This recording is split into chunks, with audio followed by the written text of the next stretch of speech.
Dit is in Johannes 21 dat Jesus opgedaag het by sy disippels en vir hulle ontbyt gemaak het.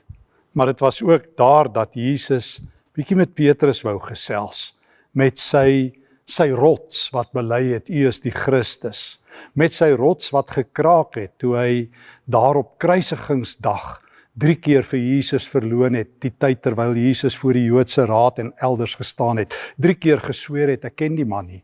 Jy sien, Petrus het sy eie vlugteling posisie geken, hy was by geleentheid ook op pad weg van Jesus, maar nou het Jesus hom ingehardloop, ingeloop, en Petrus het ook saam met die Here geëet, en nou kom hierdie groot pelgrim van vrede, ons Here Jesus, en hy vra vir Petrus eenkant, Petrus, het jy my lief?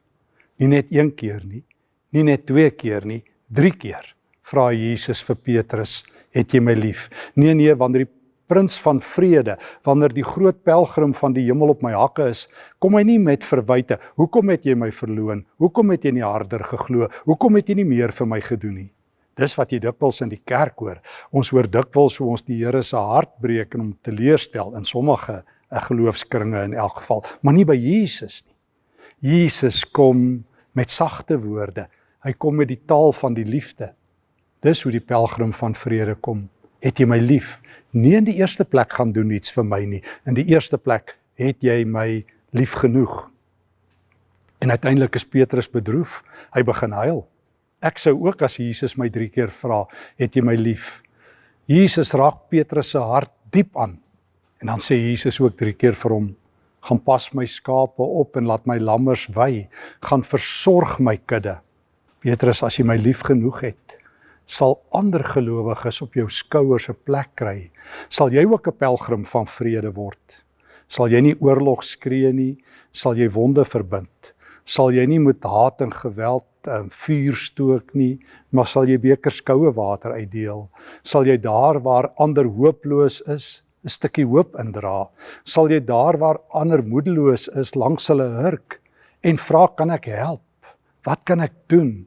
Petrus, as jy my lief het, as jy ook my vredesvlag in hierdie donker oorloggedrewe wêreld verder wil dra, dan sal jy vure doodblaas, dan sal jy water vir die vuur hê, want weet jy, dit is wat die groot pelgrim van vrede ook vir ons gesê het in Johannes 7, wie in my glo, strome lewende water sal uit hulle binneste vloei. Dit sal die Gees bring. En dit is ook die prins van vrede wat gesê het, hierdie wêreld is donker, maar ek is die lig vir die wêreld. Bly op my hakke en jy sal nooit verdwaal nie. Mag jy ook beleef dat hierdie pelgrimstog 'n pelgrimstog saam met Jesus is, op die voetspore, op die hakke van hom is, wat gesê het, alle mag in die hemel behoort aan my, maar ek is ook die prins van vrede wat jou vra, het jy my lief genoeg om saam met my die pad verder te loop? Kom ons bid. Dankie Here, dat ek die kruis mag dra, maar in die oorwinning mag deel. Ek volg U as die prins van vrede.